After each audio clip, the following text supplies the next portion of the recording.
Thanks, Tamay. Let me share my screen. Let me see. Okay. Yes. Okay. This should work now. Can you all see my screen? Yeah, we can see the browser bar as well. So is there like another full screen? Yeah. Let me see. Yeah, should be good. Yeah, perfect. Awesome. Okay, 1 second, and I'm just setting up something here. Yes, now I have everything in view. Perfect. Okay, great. So let me start with introducing myself. My name is Arnout. I'm from the Netherlands, but I actually live in Tokyo. I arrived here about a year ago. Before that, I was in Singapore, and before that in the US. So I've been away from the Netherlands for the past 11 years, I think now. So quite a while. And I've been most of my career in product management. So I started my first product management role was at Microsoft, and then a whole bunch of startups and followed.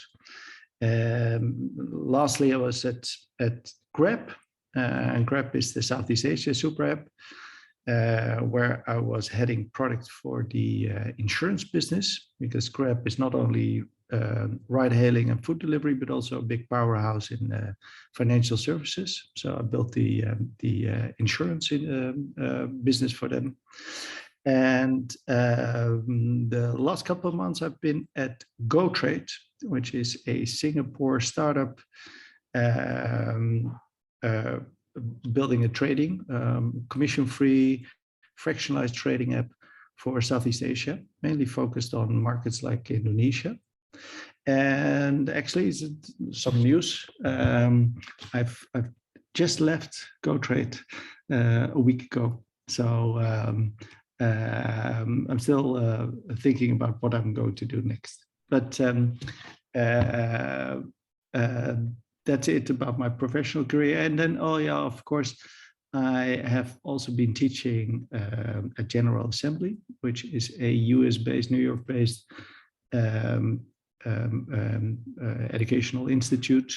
And I teach product management for them, both to students all over the world, the US, UK, Europe, Asia. And what you will see today, a lot of these slides I borrowed from the course from my General Assembly course. So it's basically part of the course, and I've changed some things, I've added some things, but you will see the GA logo on many of the slides. I couldn't bother to remove them. Yeah.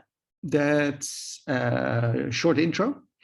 And then today's session, I'll try to make it as interactive as possible, so that it doesn't get too boring. You don't have to listen to me for 2 hours. We're going to have you do a lot of work in small groups. So we'll have breakout rooms, and I will also have a break around halfway. Around 8:25, we'll have a break, so you can relax, get a coffee, or go to the bathroom, whatever you like. Yeah, that's the short intro. And then thank you, Tanmay and Annie and Jason, for giving me the opportunity to be here. Feel honored I can be with you. Really am looking forward to this night. And when Tanmay asked me a couple of months back, I immediately said yes, of course, because I love product management. I love sharing with you things that I've learned during my career, And yeah, so I'm very enthusiastic about being here today. So great. What we're going to talk about is two things: feature prioritization and saying no, and why those two subjects. First of all, because I feel they are the most difficult and they are the most defining for being a product manager. As a product manager, there are many things that you have to do. But one of them is that you have to learn to figure out which features to work on first and which ones to do later. And that's very difficult. But we'll work on that today, and we'll see if we can help you understand better on how to prioritize it. And once you've mastered that, then you basically can build like a roadmap and a product backlog, because a roadmap and a product backlog is nothing else than a prioritized list of the things that you want to work on. The other subject I'll briefly touch on at the end of the session is about saying no. And that's also something I noticed as a product manager. It's one of the hardest and one of the most common things you have to deal with as a PM. So oftentimes what you will see is that you have this great plan of everything you're going to work on, but then someone steps into your room and says like, hey, I've got an idea. We should do this, we should do that. And how do you deal with it? How do you make sure you don't become defensive? How do you say no in a polite way? How do you influence without having any authority? Because as a product manager, you're sort of the spider in the web, but you have very little authority. So you have to influence, you have to get people to do what you want them to do, and be able to execute on the things you think you should execute on. So that means a lot. Saying no is really important. Okay, so that's a long intro. I'll quickly get to it. Yeah. So let me first start with prioritizing features. So first, let me ask you, what are some of the factors that you feel like we should consider when you determine the priority of a feature? Can you name anything? Feel free to speak it out as well. Yeah. Yeah. Can I ask a question? Yeah, sure. What's the exact definition of a feature? What's right now? In the question. Yeah. That's a good question. What's the definition of a feature? A feature could be any piece of functionality or any service that you're planning to build, or if you think about, think about your Gmail, it is the sending of an email, it's creating a draft of an email, it's adding attachments. All of those are features. So I would say every piece of functionality, every service that you can think of that referring to your product would be a feature. Thank you. Yeah, cool. Yeah, cool. Good. So then I already see a lot of things being typed up in the chat. So let me go through them quickly. Goals of the user, the costs, time constraint, customer usage, how large the feature is, feasibility, impact, cost, effort. Great. Goal of the product, history of similar feature, user value, very good. Desirability, business goals, yes. satisfaction. Satisfaction, I assume that it brings to us. Value, bring value to the users. Market trends, user goals, process. Great. Okay. Yeah. A lot of great ideas. I think you are all getting it. So main three ones are level of effort. And I think that's the, you kind of named it already, saying like cost, time constraints, how large the feature is, effort, all of that is level of effort. Customer value, how much impact will it deliver to the customer, and how much impact will it deliver to the business. Cool. So if you're thinking about level of effort, then it is not you that should be having to decide what's the level of effort of every feature. You don't have to say like this takes so much time. It's also not only the engineers that have to estimate the level of effort. That's a lot of the times not well understood, but engineers are part of it. They will have to give input on how much effort it will be on the engineering side, but also the designers will be part of it, because also they have to work on it. And your QA function needs to understand how much effort it is on their side. And then you as a PM, you're sort of trying to get everyone on the same page and get everything wrapped up into one thing, and determine like the total effort. So you help facilitate the process, but typically. And the easiest way when you prioritize is to use either a t-shirt sizing or the pebble rock boulder methodology. So I normally use the t-shirt sizing. So with t-shirt sizing, what we mean is like XS is like a very small item, easy to be built, easy to develop, easy to finish for the team. And XL is extra large. It will take a long time.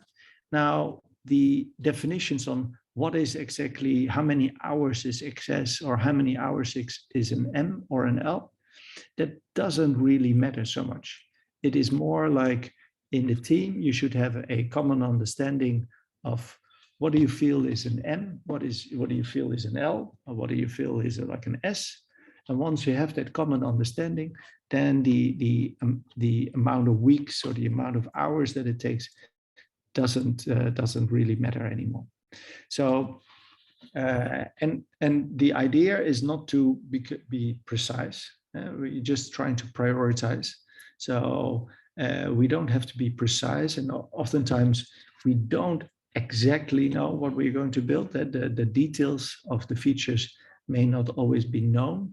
As you're prioritizing, it's often happening at the beginning of the year or beginning of a half year or a quarter. And so you have to look ahead at all the things that you have to consider, all the things that you can build, all the different features that you can build. And now think like, okay, which ones are the ones that are large, which ones are the ones that are small, which ones are medium-sized, etc. And so by that time, at the beginning of the year or beginning of the quarter, you may not know exactly how that feature will, how it will work, not all the details.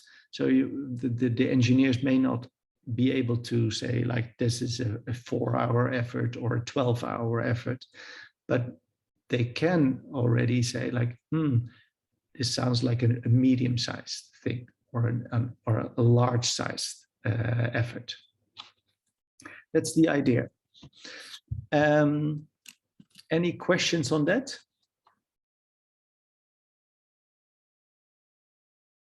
No? Good. then let's put this in practice. And let's go out in breakout rooms in a minute. And what I would like to do, you'll be in groups of 4 or 5. First thing you do is assign one person in your group who creates either a Google Sheet or an Excel file, and writes down all the different features that you can think of to build this service. And the service I'm talking about is a messaging app. So think of you are building like a competitor for WhatsApp, and you're starting from scratch. Think of all the features that you would need to build to bring an MVP, a minimum viable product, your first version, to the market.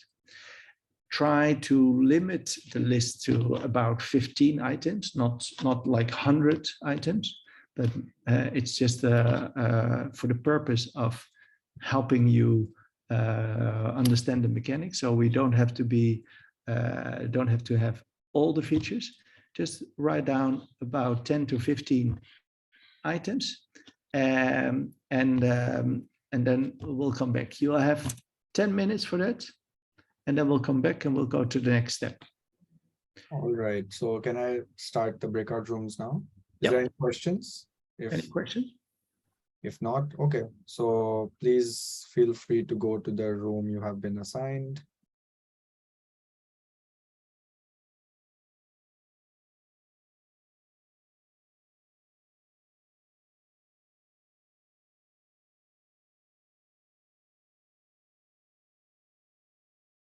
Oh, sorry, I'm not assigned to any rooms. I see. Let me send you. Sorry, me too. Yeah, I'll do that. Thank you.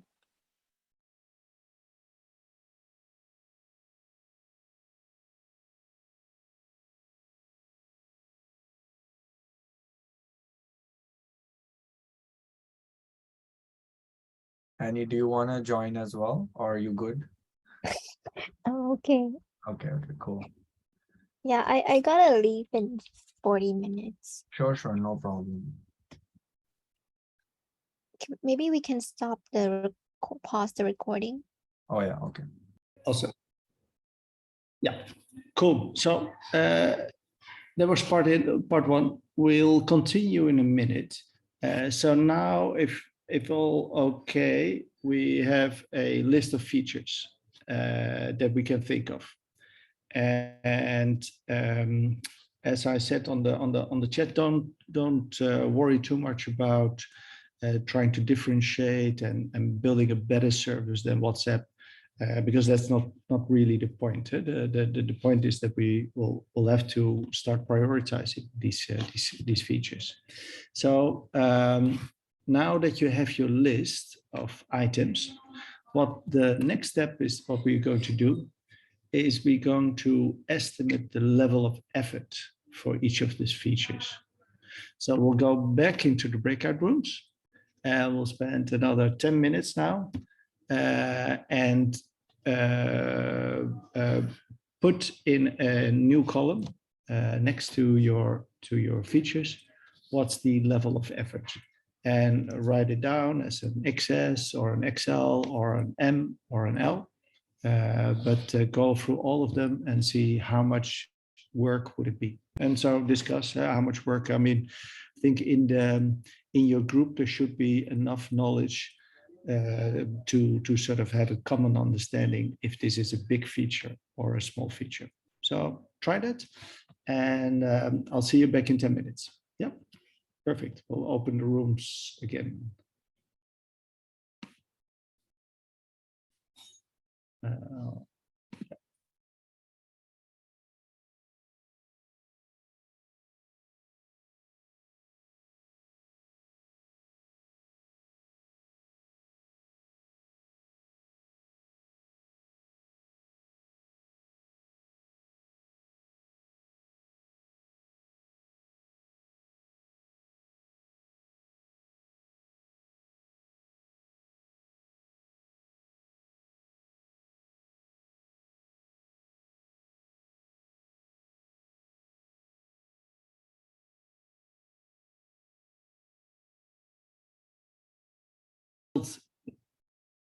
when you build a new product or a new feature, you have to try to come up with a minimal set of features, or a minimum set of functionality, because you don't want to build a Rolls Royce all at once. And the reason why you don't want to build a Rolls Royce is that in software development, as in any other development, you never know before you launch something whether it's going to be a success or not. But the nice thing that we have in software development versus hardware development is that we can iterate, we can make changes, and we can give people updates on things. So by first building one version of the product, which you can test some assumptions, where you can test whether it sticks with the customer, whether they like it, you don't have to build the entire product. You can just build only the set of features that are the minimum set of features that will help you figure out whether this is going to be a success. Because that means that you can build it like months and months earlier and go to market earlier than if you would build the entire set of features. If you would build a Rolls Royce. So first build a simple car, bring it to the market, launch it, see if it works, if people like it, if they love it, as it's a minimum set of a minimum lovable product almost. And if they do, then you continue and build more features on top of it. And if they don't, you can change tech and do something else. You can either build, instead of a car, build a motorcycle, or go a completely different way. It would be a shame that if you start building a Rolls Royce and you come to market and you find out that no one wants petrol engines anymore. Everyone wants electric, and then you have to go back to the drawing board and start all over again, because an electric car is completely different from a petrol car. So first build something simple, see if it works, test your assumptions, and then you go back. So also for us, if we want to prioritize, we want to be very strict on what is the set of features that fits the minimum set of features that help us test our hypothesis. And so now we're going to determine the customer value with this Moscow method and go back into the breakout rooms and put everywhere an M, S, C, or W, whether to prioritize kind of things. And then in 10 minutes, we'll be back, or a little less than 10 minutes probably, because this shouldn't take you so much time. Yeah, cool. Let's open the breakout rooms. Sorry, a little question before that, may I? Sure, sorry. Okay, so thank you. When should we categorize a feature into want? Because I think when we ideate a feature, we have a hypothesis that this feature could have a good impact on the customer value. So I was wondering when you would put it into want. Yeah,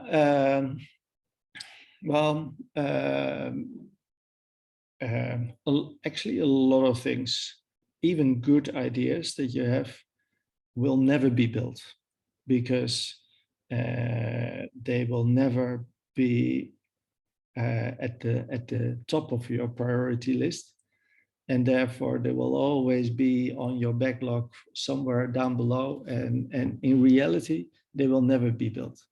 So you have to be strict with yourself and think like, yeah, are these features that we want for our product, or we're just not going to do them? We still assess them, we still consider them, but we don't want to build them as for now, as the way it looks right now. So, for example, if you are focusing on the Japanese market, and you have a feature that your customers in the Philippines like, but your Japanese customers don't need it at all, then that maybe you won't. Because right now, if you're focusing on Japan, it's not something you want to build. And Tom has a good one.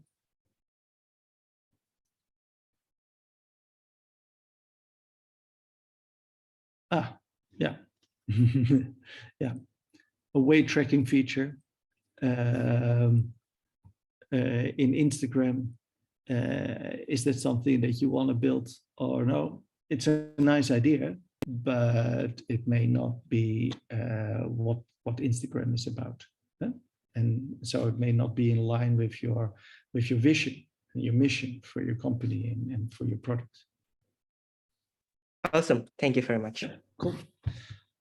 Awesome. Then let's. Any other questions? No. Then let's open the breakout rooms.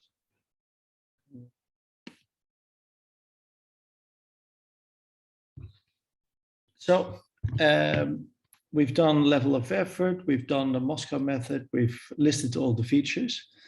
Now what we're going to do is to see how are we going to prioritize based on this. And there are a couple of ways we can do this.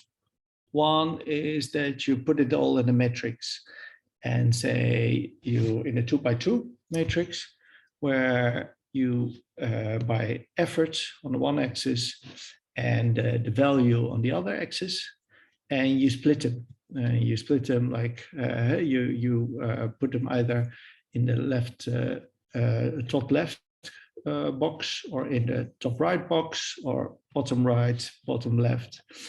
And the ones that are high value, low effort, of course, those are no-brainers. You want to do them immediately. So they should have a high priority. They should be immediately on your list. The Q2, top right, is do next. Those are high effort. So that means it is easy to swallow. Easy to how do you say, to get tripped up by it, because it will eat time. So try to break them up in pieces and see if you can break them out further so that you can only do part of it, the ones that are that is really important, that is adding a lot of value. Ones that are low value and but low effort, you have to be careful with, because yeah, it is great to do things that don't cost a lot of time, but oftentimes those are the ones that are sucking time. There are many of those that are low effort, but all of these things that are also providing low value, they'll distract you. So it makes you not focus. So prefer to stay away from those as much as possible, because this is where it often goes wrong, where people spend most of the time doing low effort, low value things, and then end up delivering no value at all.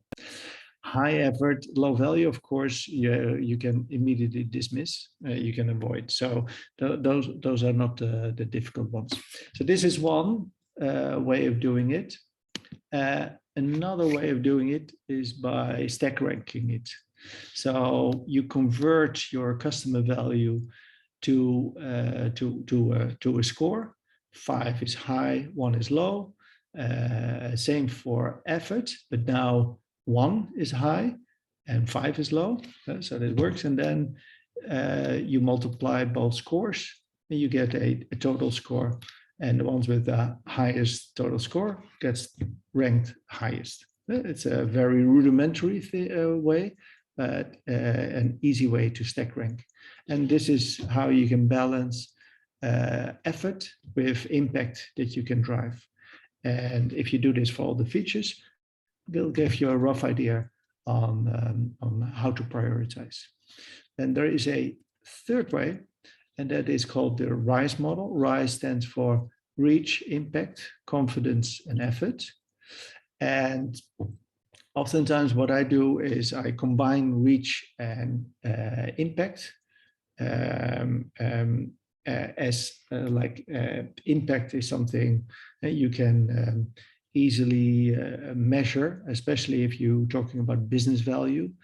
So this is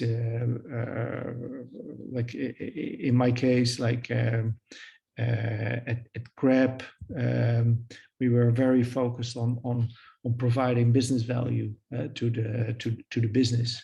And so the impact that it can drive, the revenue that it can drive, can be easily estimated, and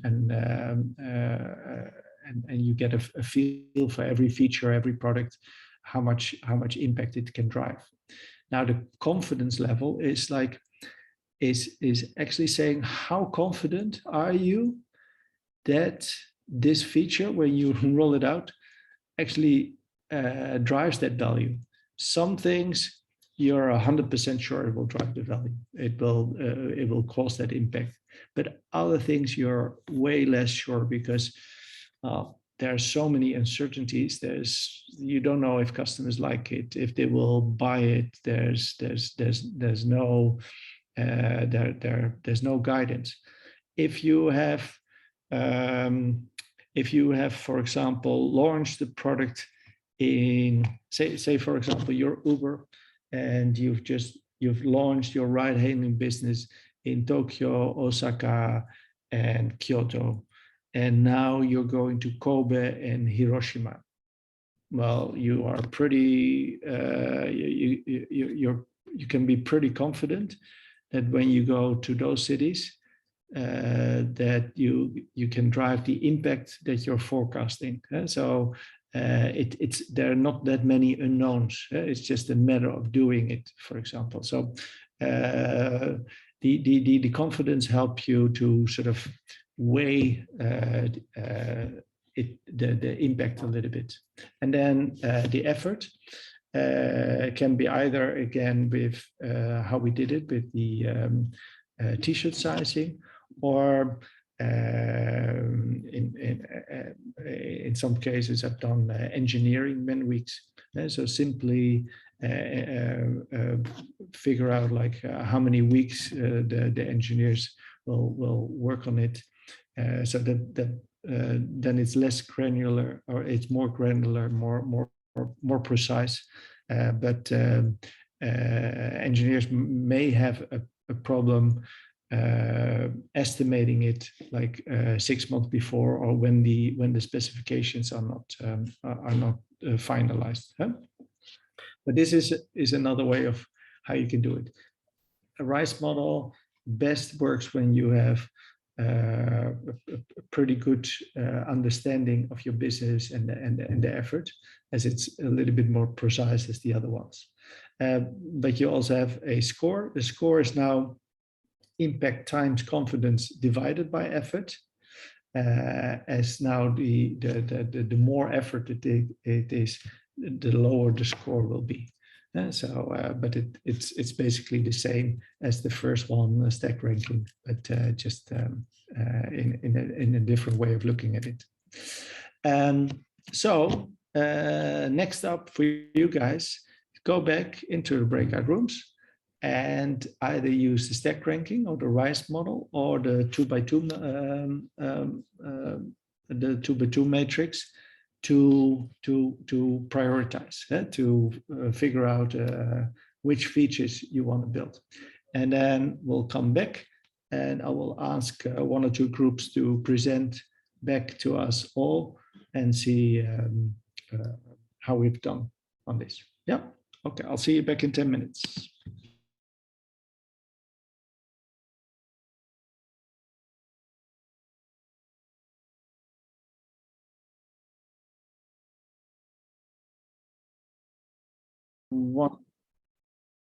Let me ask one of the groups to present and see what you made out of this. Maybe group 8. Can I ask group 8 to present? Let me stop sharing. I think that was our group. Yeah. Yeah, that's our group. Yeah. So let me just share my screen. Okay, is my screen visible? Yeah, perfect. Okay, so I just used the stack ranking, but we came up with a number of features, and actually I should just take off this filter here. So you can see all of them. Oh, sorry, 1 second. Okay, so these are all the features we had. The text chat, you know, this is a text app, so I think that's an absolute must. We thought that was an L, right? Because that's kind of the core feature of the product. I mean, where should I start presenting from? You know, our thought process in this, or the ranking? Where do you think? Yeah, so if you rank it, where do you get to? Which ones would you like to do? Maybe sort them by rank. Let me add a filter. Okay, hold on. This is Google Sheets, so it's like a little different thing. Hold on.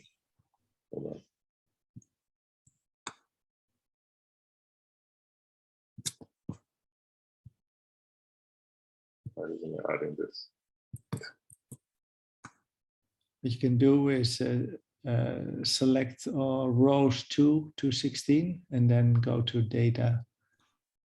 Yeah.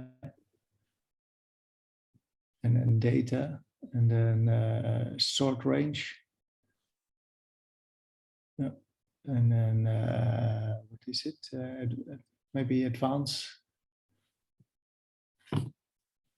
Yeah, data has a header row, you can say. Yeah. And now sort by rank. I don't think it worked. Um, It's Google Sheets. Sorry. Well, anyway, let me just try to. Okay, I think it worked then. Yeah. Yeah. Sort A to say. Yeah, perfect. Yes, that's it. Awesome. So yeah, so we thought that text chat, it's a core feature, so we definitely need that for an MVP. The notifications, we discussed a little bit, but then we came to it should have it, definitely, but you don't technically, I mean, I could open the app and still send messages, right? But we still think it was a should, and we ranked it as a 1 because you'd want to know when you get a message if you're not looking at your phone. Why, if it's a should, why has it a customer value 5, not a 4?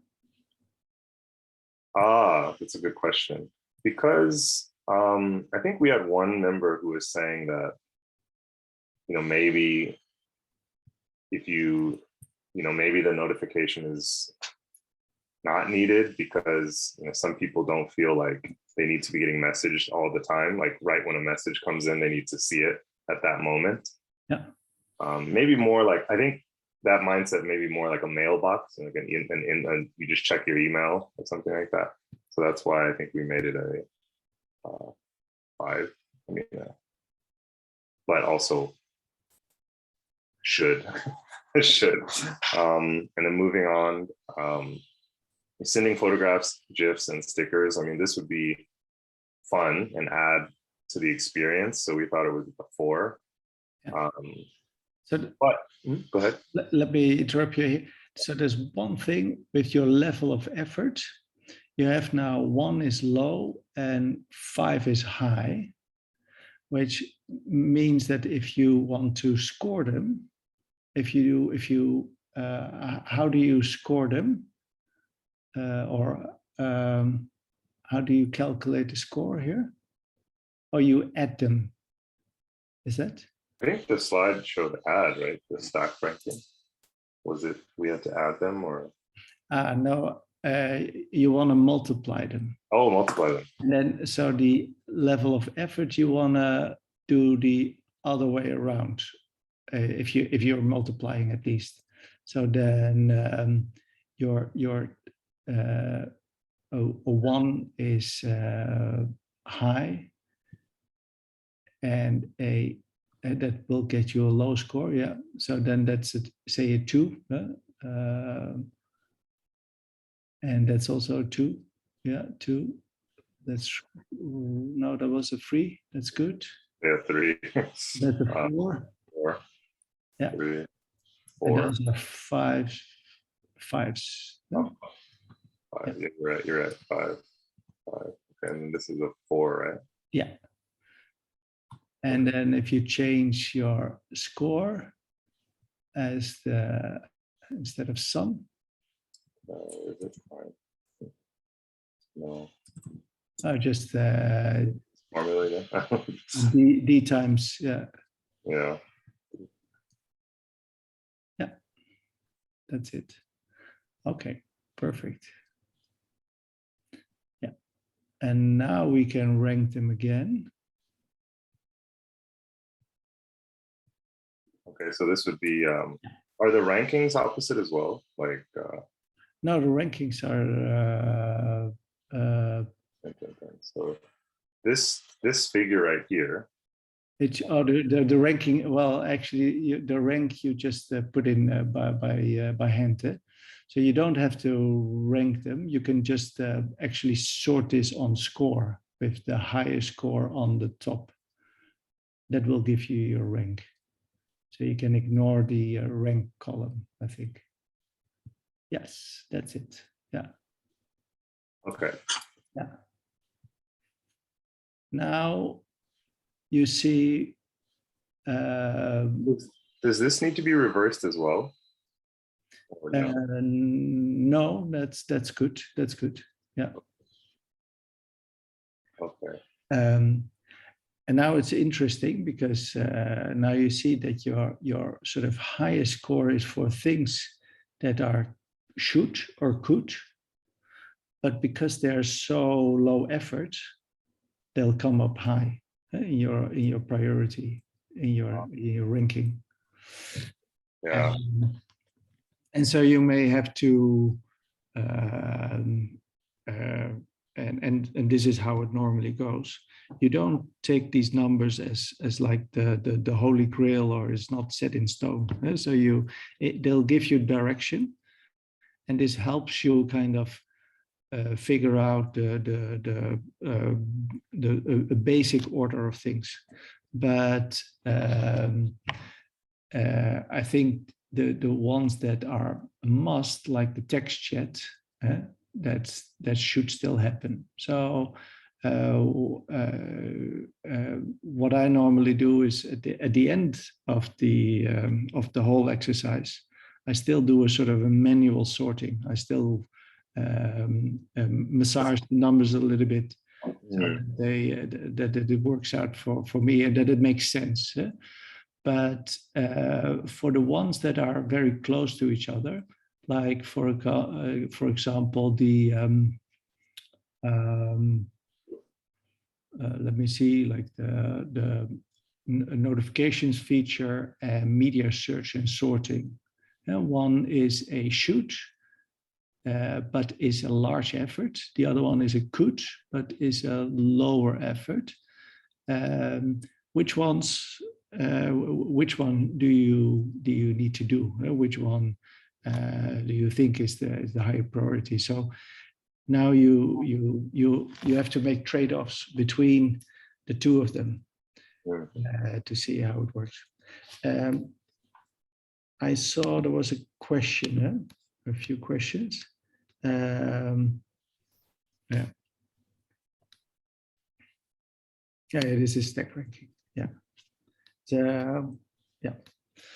Cool. I think one thing this also does is that suddenly the ones which have low score are, out of the picture for now, so that your focus, at least you could like narrow it down from 15 to 5, and then, have more discussions on those top 4 or 5 ones. Exactly. Yeah, good point, Tommy. Yeah, so you can remove the ones out of view, the ones that score very low, as well. You're probably not going to care about those. That they don't have to be part of the discussion, and spend more time discussing the ones, and make your sort of consideration set smaller, so you're more focused on what you want to do. And for the ones that are large t-shirt sizes, for example, you can think about like, hey, are we able to break them up into smaller pieces, and to see, can we take one large and put them into 2 or 3 S's, and then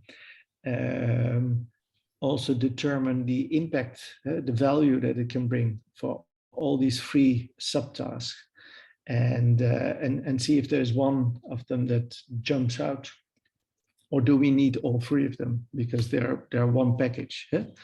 And oftentimes when you start breaking it down, you'll find that, hey, there is a smaller subset possible, and we don't have to build everything. We can break it down, we can narrow it down, and that one of the tasks of a product manager is constantly try to figure out like a way to do it smaller, and to do it with less effort, and to do it faster, and not build things that are extra large, but focus on smaller things, and focus on the ones that are a should or must. Good, great. Great example. Let's I think this was very useful. Does any of the groups have done either with the matrix or with the RICE model?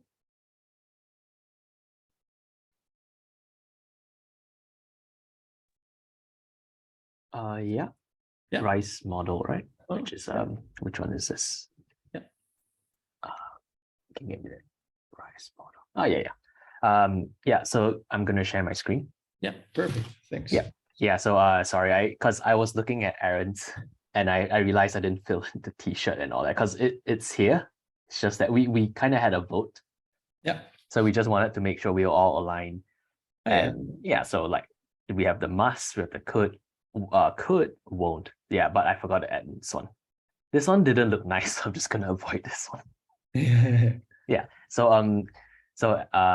I just found this out while Aaron was doing an Excel sheet, because you can actually rank it with this. Like you can sort apparently here. I didn't know. So yeah, this is a Google Docs. So I'm surprised. Yeah. So yeah, I managed to rank this. So for the same thing, yeah. So messaging platform, obviously it's a must. That's pretty obvious, right? A hidden feature in Google Docs. It's probably a could. I mean, they could have made it more obvious to people using They it. could have also made it more obvious. Yeah. Yeah. But the level of effort is is 4 high or 4 low? 4 is low, meaning, so I'm following the RICE model, right? Which is 1 is high, like high effort, and then 5 is low. Yeah. Yeah. So 20. So obviously the score is the highest, and so rank number 1. So I mean, if it's going to be a messaging platform, the most important thing is the messaging. Yeah. Yeah. So next up is file attachments. So like, like WhatsApp, you can attach videos, pictures, something, whatever it is you want. Yeah. But of course, the validations and whatever else, that one is the nitty-gritty stuff that the devs do. So yeah, so we found out that it is high in customer value and probably pretty easy, probably. At least this is what we all agreed on. So 16. So obviously the second one we're gonna do. Yeah. Yeah, local backups, which is basically like, if your phone breaks, or if you're gonna change phone, you want to change WhatsApp to a newer model on your phone, you need to find a place to back up your stuff somewhere. So Google Cloud, OneDrive, something somewhere. So yeah, so customer value is 5, so it's higher than this one, but it might be a bit more difficult because of the APIs, etc., etc. So we ranked it at 3, which is just slightly lower, pretty close. Yeah. Then the filter system is basically when you get unsolicited messages like, hey, do you want to buy crypto? You want to buy something? So basically, these are people who have never gotten, like, you have no idea who they are, and they're like just like trying their luck, spam. So pretty high customer value. Yeah. Probably pretty easy to block because especially if it comes from certain IPs. So 12. Yeah. Yeah. End to end, very important. Obviously, if people can read the messages on the app, it's kind of pointless to call it a messaging app because, well, but end-to-end encryption is an ongoing task. So it's pretty difficult because there's always new encryptions algorithms every day. So give it 2, which is 5. So there are 2 5s because same. So disability assistance was an interesting one that one of the team members voiced out. Was basically saying like, let's say if you are, let's say you have some problems with your eyesight, how are we gonna let someone say use WhatsApp if let's say I can't see? So let's say like surgery, something. So disability assistance is something like your voice activation, a bit like Siri. Yeah. Very high customer value. Pretty hard to do. Yeah. So So let me stop you there, but you don't have to go through the. Okay. Yeah. So, but this is basically how we did it. Yeah. Yeah. But there's some good points. So first of all, a nice point that you bring up disability assistance or just making it accessible for people with disabilities. That is something that if you just look at business value and level of effort, it a lot of the times it gets ranked very low because it doesn't bring much business value. So it's good to look at it from different angles and to think about like what you want to be as a product, and what you have, what's the mission and the vision for the product, what you stand for, what are your values, and don't get just blindsided by only like money or like impact, that it always has to be business impact, that it always has to be how much money it can drive. So it makes it very interesting because oftentimes as a product manager, you have to defend why you want to spend time on things that maybe the business side of the company feels like it's not necessary, it's not important. Things like security, things like access for people with disabilities. Those are very low. They're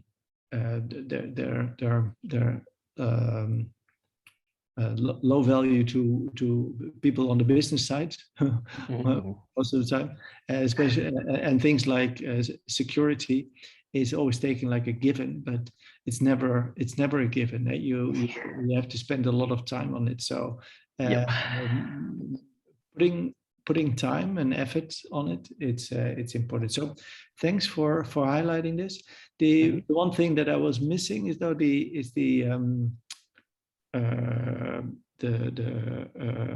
confidence for the RISE model. So how confident are you that you can drive this value to the customer? So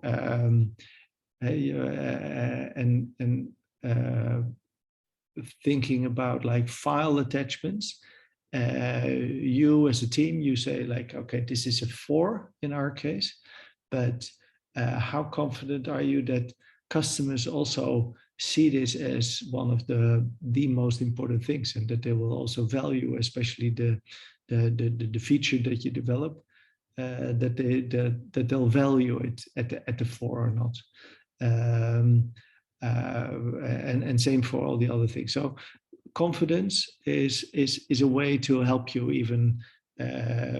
You don't necessarily need it in the stack ranking. It's not in there, but in the rice mullet, it's in there just to help you weigh things a little bit more than this. Cool. Well, thanks. Very good example. Thank you very much. Then we'll have about 20 more minutes. So let me quickly go and change the subject to something else. And that is, wait, did I? Sorry. Let me share again.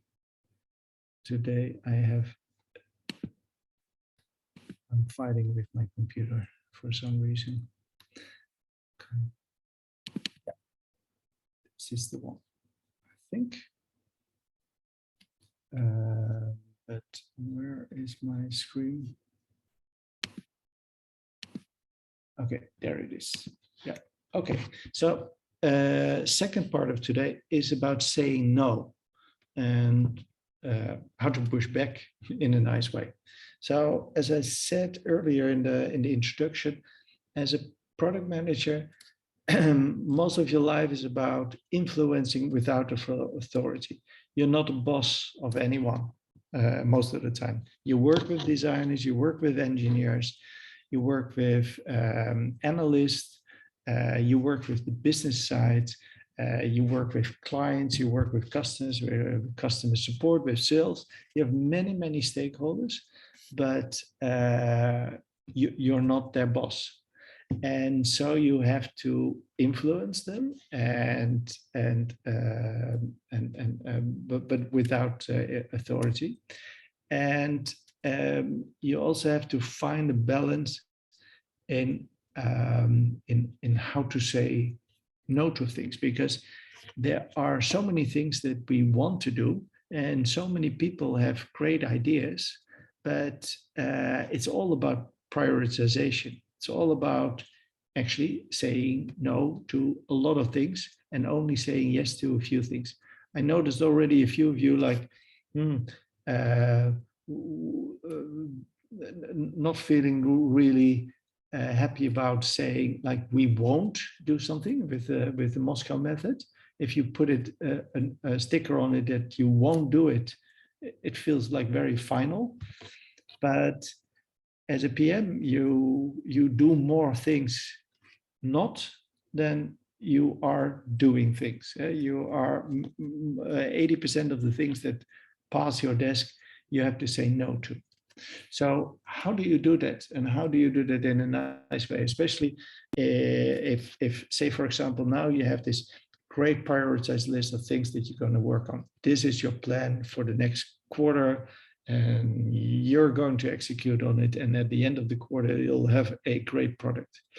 Tomorrow morning, your boss comes in and says like, I have a great idea. I have such I couldn't sleep last night. I thought of something, and it's just awesome. And then it's not on your list. It's not something that you want to prioritize. How do you tell him that you don't want to build it? And there are a few strategies for this. Some things that you may want to remember along the way as you go into your career on how you can deal with it. First one is you want to get buy-in from all the different stakeholders on the priorities that you have. So things like what we've done today, prioritizing. Once you have sort of prioritized it, you want to share that with the different stakeholders and discuss it with them so that you get their buy-in, that they agree with you. Maybe they give feedback, maybe they give pushback, maybe they don't agree on some of these things. That's okay. You can discuss. Maybe your ranking will change, depending on how those conversations go, and all of that is fine. At the end of the ride, hopefully you get to a stage where all your stakeholders agree on these are the things that you should be prioritizing.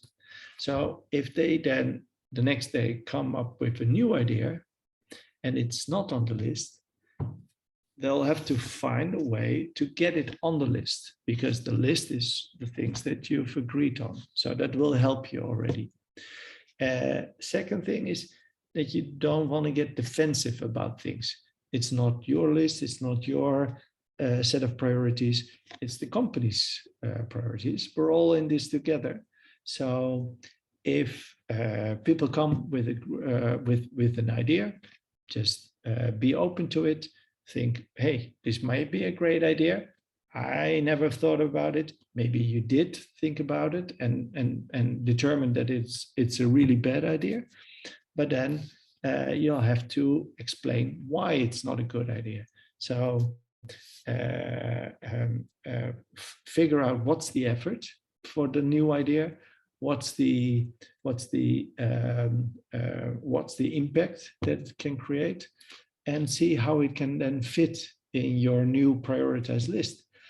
And if it's really a good idea and it is quite on the top of your list, then maybe you forgot about it, and you should thank your boss or your colleague who came up with this new idea. If it really turns out to be a bad idea or something that you already dismissed earlier, then you can show where it is on your prioritized list and why it's so low, because either the effort is very high or the impact is very low. And you can then bring that back, present it back to your stakeholder, say like, this is the reason why we don't want to do this. A third thing, and this may be a little bit over your head, so don't worry about it too much, but you have something in a lot of companies we work with, something like called OKRs, objectives and key results. It helps you to set your goals and also to make the results over time measurable with the key results. Most of the time, if a company is working with OKRs, everyone has OKRs.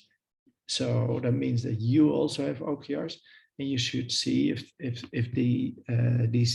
this idea fits into your OKRs. If it aligns with your OKRs, that means that if you do this, if you execute this new idea, will this help you achieve your goals, or that your boss is setting your OKRs? And if it doesn't help you achieve those goals, then it could be a reason not to do it, because basically the company decided that it's not a priority as it's not in the OKRs. So then we shouldn't do it. A fourth thing is a lot of the times the idea comes out of nowhere, and it's often based on someone's feeling, and one person feeling, I think it would be a great idea if we could blah blah blah. So try to figure out if it's really a problem that needs to be solved. Is this a shared problem that needs solving? See if you can get some user insights, some market research, anything that you can get to see if it's really something that needs to be solved. Last one, and that is something I use a lot, is also present the consequences. So I, for example, have committed at a certain time to delivering the next 5 features in this quarter, and then my boss comes and says like, Arno, we need to do this. It's really important. Our customer is asking for it. Can you get onto it? I say, yeah, let's have a look. I'll have a look at the effort. I'll have an impact. Okay. I say, well, it is somewhere here in the priority list. Actually, it's not in my top 5. So I personally, I wouldn't do it. If you're really strong believer in it, we can do it. But it also means that the current number 5 needs to be dropped, because I'm unable to deliver the same to the things that I committed to earlier, because this will take extra time. So there's always a consequence to doing A, means that you can't do something else, B. And that kind of a choice will also put things back into perspective, because then the person who requested it or feels strongly about it, say it's the CEO of the company, may think, well, actually that number 5 that you want to drop, that's another thing I really want, and maybe I want it even more than the thing I just dreamt of last night. So those are ways that you can help them. Good. Any questions from this, or any insights? Maybe anything to add from anyone? How do you think you can deal with how to say no in a polite way? I can if you want. Yeah, please. So where I work now, basically we have a few things. So basically one of the most popular things that you'll hear people say is, has management approved this? So it's like the easiest way to like get people off your back. Oh, yeah. And if yeah, well, if management has approved it, or has actually requested it, if it comes from the management, then you still need to go back to the management and say, well, it has consequences. It's like it means that something else can't be done. So we have to consider all of it. Yeah, that's a good one. Great. Anyone else?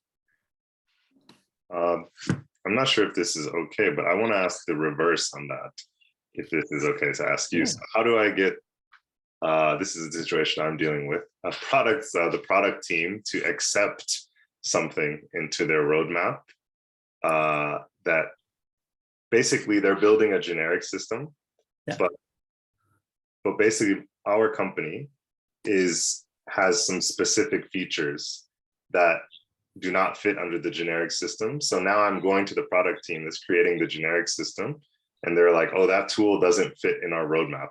And like everyone's just saying that and trying to like avoid. Yeah. So how do I convince them? Yeah, well, help them by showing what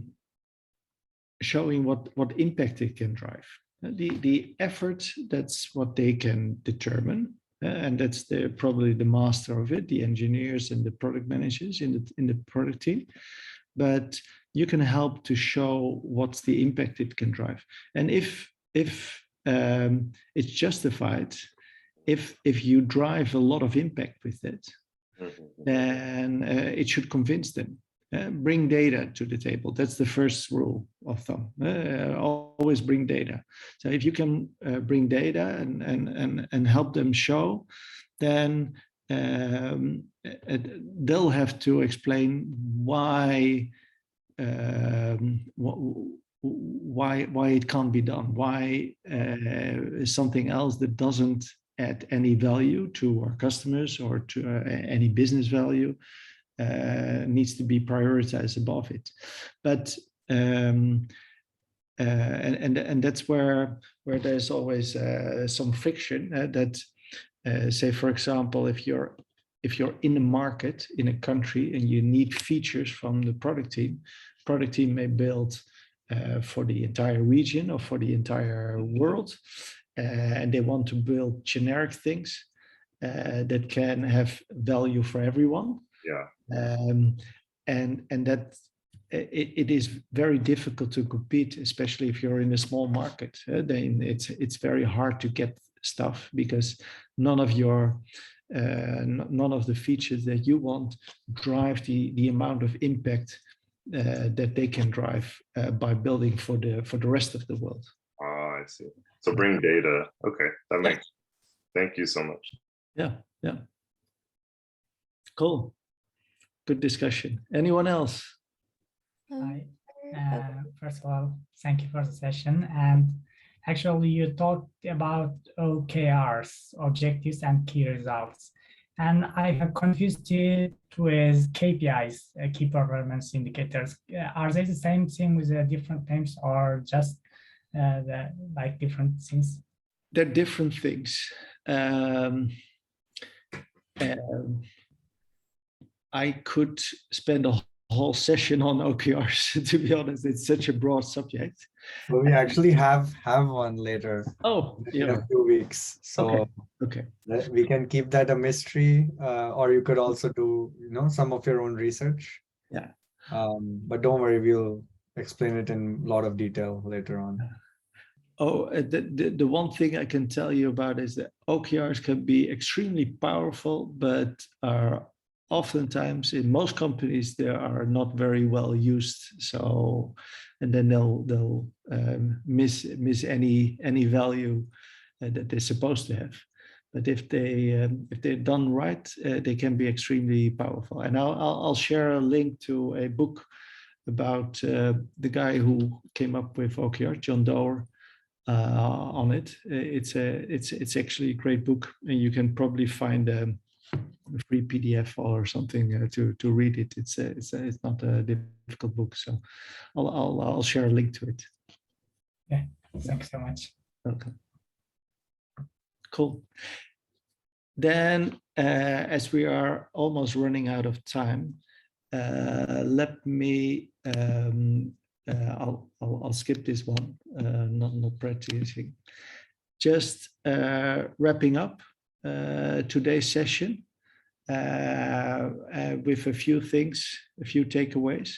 So first of all, always determine level of effort and impact that it needs to that a feature needs to have, because if you don't know how much work it is, if you don't know how much it takes to build this, it's very hard to say whether you should do it or shouldn't do it. It makes such a difference, and the same for the impact. You need to understand what impact it can drive, either from the customer side or from the business side or from both sides.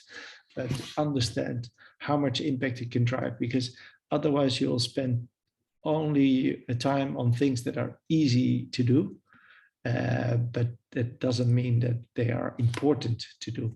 So keep that 2x2 matrix in mind, with the ones that I showed earlier.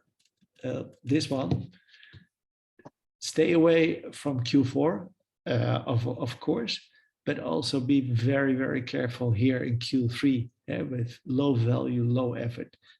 If it's, people call them low-hanging fruit, but oftentimes there's little fruit. It is only low-hanging if you're lucky, but not always you're lucky. So you can spend a lot of time on things that are seemingly easy, but do not really contribute. So focus on the things that are really important and that really drive value.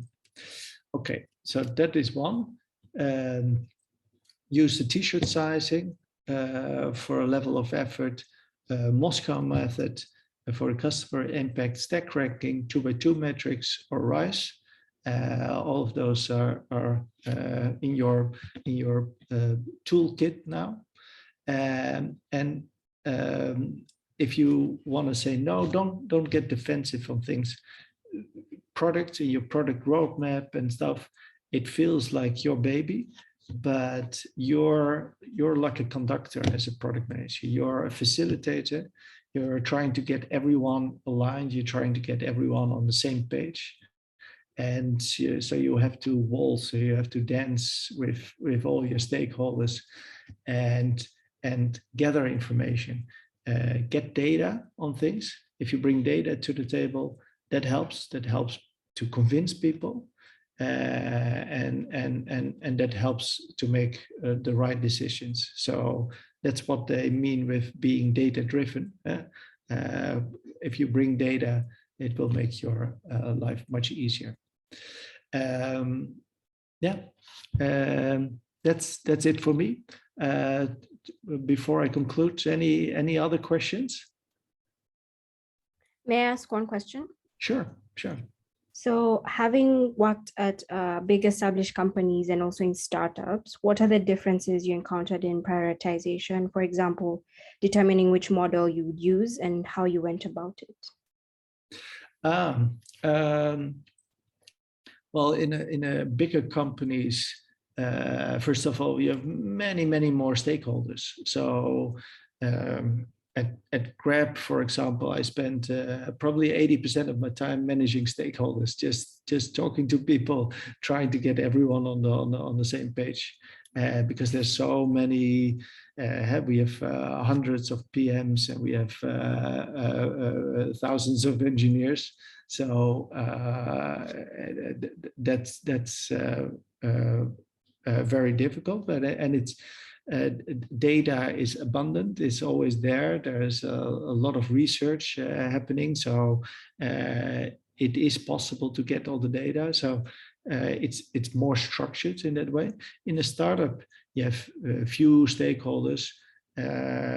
But in a startup has other challenges. A startup has challenges is that today the wind blows from the left, tomorrow it blows from the right, and it changes almost every day.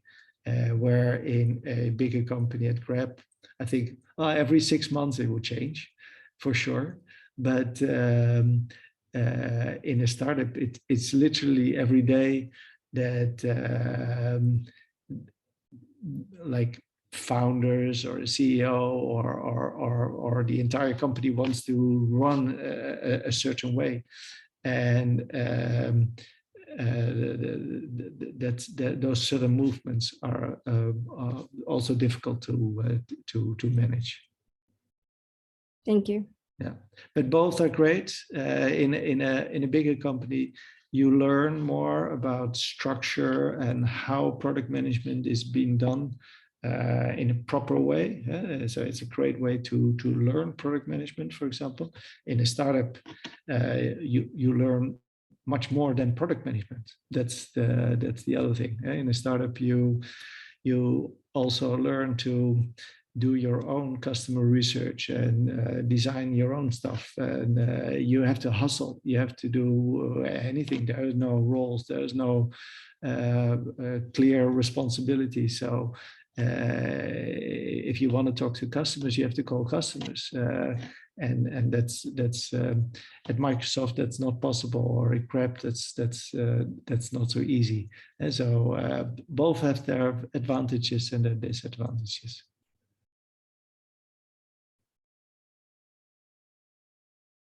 Cool. One last question. Oh, I missed a lot on the chat. I'll take a shot if no one else will. Sorry? Yeah, if I may.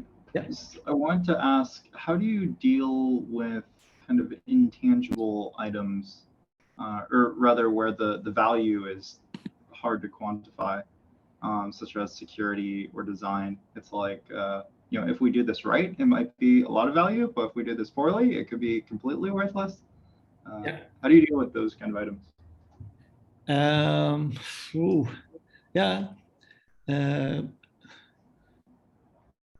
Good point. It's a difficult one.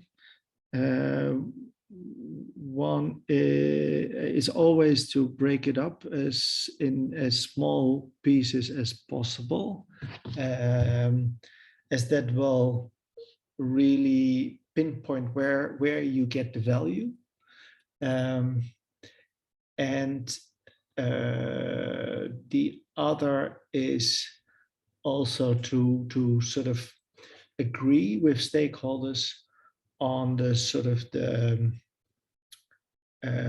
what are the priorities for the company, and is security something that is important at the stage that we are in at the company, and it could change. For example, if you're in a startup, normally you don't care whether you break things and whether things are getting unstable. You just need to go fast and you need to grow.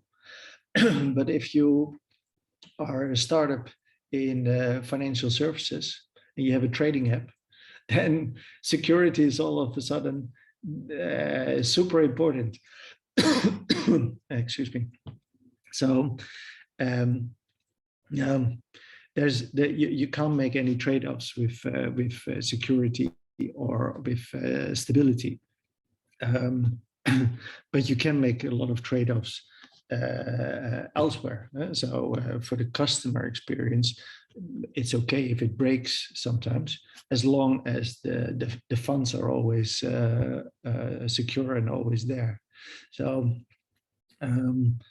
it depends a little bit what stage your company and where you are, and then you have to find a sort of common ground with the stakeholders in the company on how much priority do you give to say, for example,